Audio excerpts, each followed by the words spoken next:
മദൻമോഹൻജിയുടെയും മാധുരിജിയുടെയും അംബാലയിലുള്ള വീട്ടിൽ നിന്ന് ഞങ്ങൾ യാത്ര തിരിച്ചു. ഹിമാചൽ പ്രദേശിലെ സിംലയിൽ എത്തുക എന്നതാണ് ഞങ്ങളുടെ ലക്ഷ്യം. ഹരിയാനയുടെ ഗ്രാമീണ പാതകളിലൂടെയാണ് യാത്ര. കൃഷിയാണ് ഗ്രാമീണരുടെ പ്രധാന ഉപജീവന മാർഗം.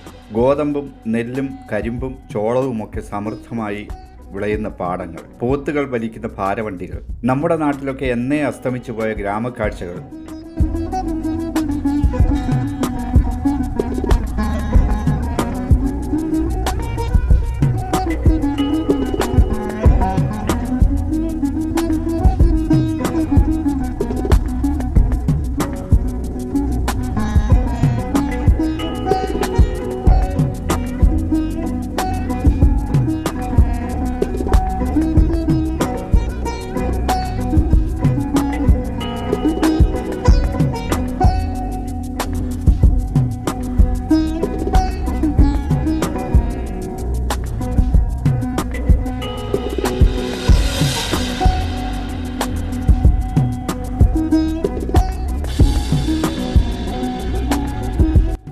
പശു വളർത്തലും എരുമ വളർത്തലുമൊക്കെ സംസ്ഥാനത്തിൻ്റെ വരുമാനത്തിൽ പ്രധാന പങ്ക് വഹിക്കും. കൃഷി സംബന്ധമായ നിരവധി സ്ഥാപനങ്ങളും നാഷണൽ ഡയറി റിസർച്ച് ഇൻസ്റ്റിറ്റ്യൂട്ടുമൊക്കെ ഈ സംസ്ഥാനത്താണ്.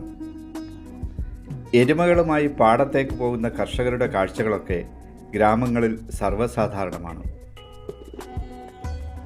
കൃഷിക്കായി ഒഴിഞ്ഞുവെച്ച സാധാരണക്കാരായ ജനങ്ങൾ, ഗ്രാമീണ വീടുകൾ, ഇവയൊക്കെ പിന്നിട്ട് ഞങ്ങൾ യാത്ര ചെയ്യുകയാണ്. ഒരു കാലത്ത് നമ്മുടെ ഗ്രാമങ്ങളും കൊയ്ത്തും മെതിയും കന്നുപൂട്ടലും ഞാറ്റുപാട്ടുകളും ഒക്കെ കൊണ്ട് മുഖരിതമായിരുന്നല്ലോ. ഇന്നത്തെ തലമുറകൾക്ക് സങ്കല്പിക്കാൻ പോലും ആകാത്ത കാഴ്ചകൾ.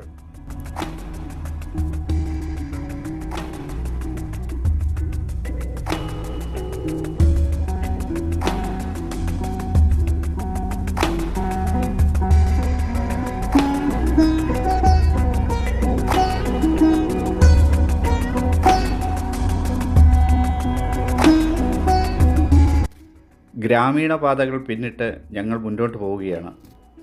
ഇനി പ്രധാന പാതയിലേക്ക് കടക്കണം. അതിനു മുമ്പ് ഒരിടത്ത് വാഹനം നിർത്തി.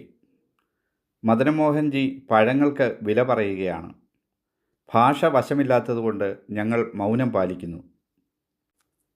ഞങ്ങൾ പ്രധാന പാതയിൽ എത്തി. ഇരുവശത്തും പൂച്ചെടികൾ ഒക്കെ പിടിപ്പിച്ച മനോഹരമായ റോഡ്. വളരെ വേഗത്തിലാണ് വാഹനം പോകുന്നത്. ഇനി കൽക്ക റെയിൽവേ സ്റ്റേഷനിൽ എത്തണം.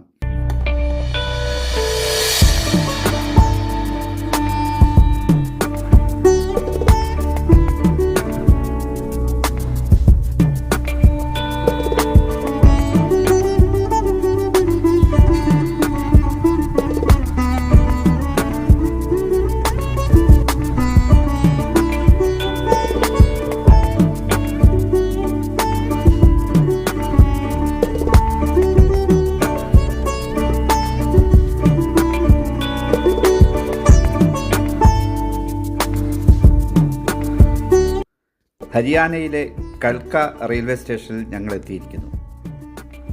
ഇവിടെ നിന്നും ഷിംലയ്ക്ക് പോകുന്ന ട്രെയിൻ ഞങ്ങളെ കാത്തുകിടക്കുകയാണ്.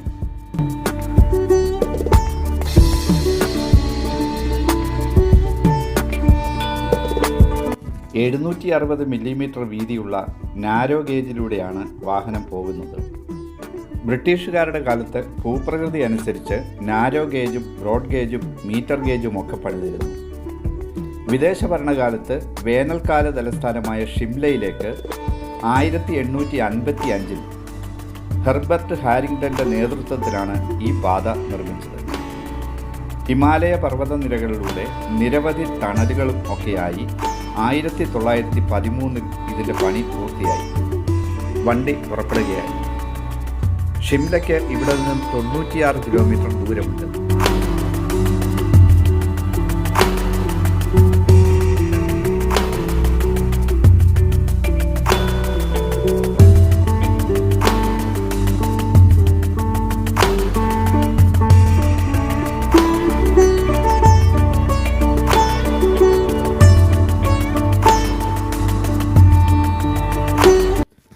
നിരവധി യാത്രികരാണ് സിംലയിലേക്ക് ദിവസവും യാത്ര ചെയ്യുന്നത്.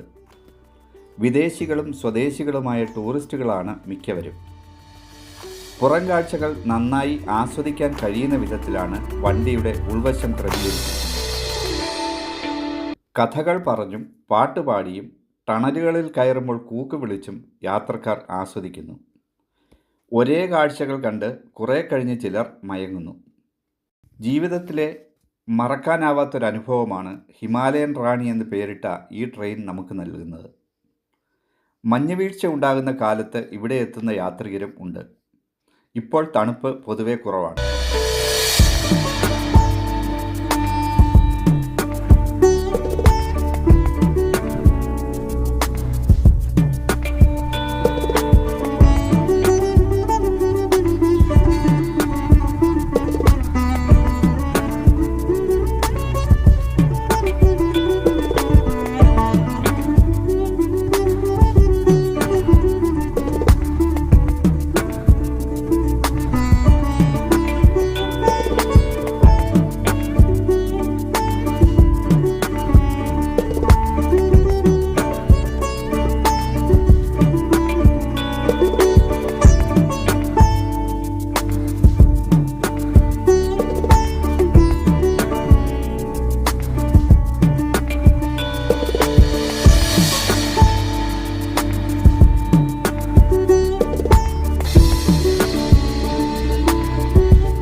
യാത്ര ആസ്വദിച്ച് മനോഹരമായ കാഴ്ചകൾ കണ്ട് ഞങ്ങൾ ഷിംല റെയിൽവേ സ്റ്റേഷനിൽ എത്തി. ഇനി കല്യാണി ചേച്ചിയുടെയും നാഗേഷ് ചേട്ടൻ്റെയും ആതിഥ്യത്തിൽ 4 ദിവസം ഇവിടെയാണ്. അതിൻ്റെ അനുഭവങ്ങൾ പിന്നീട്.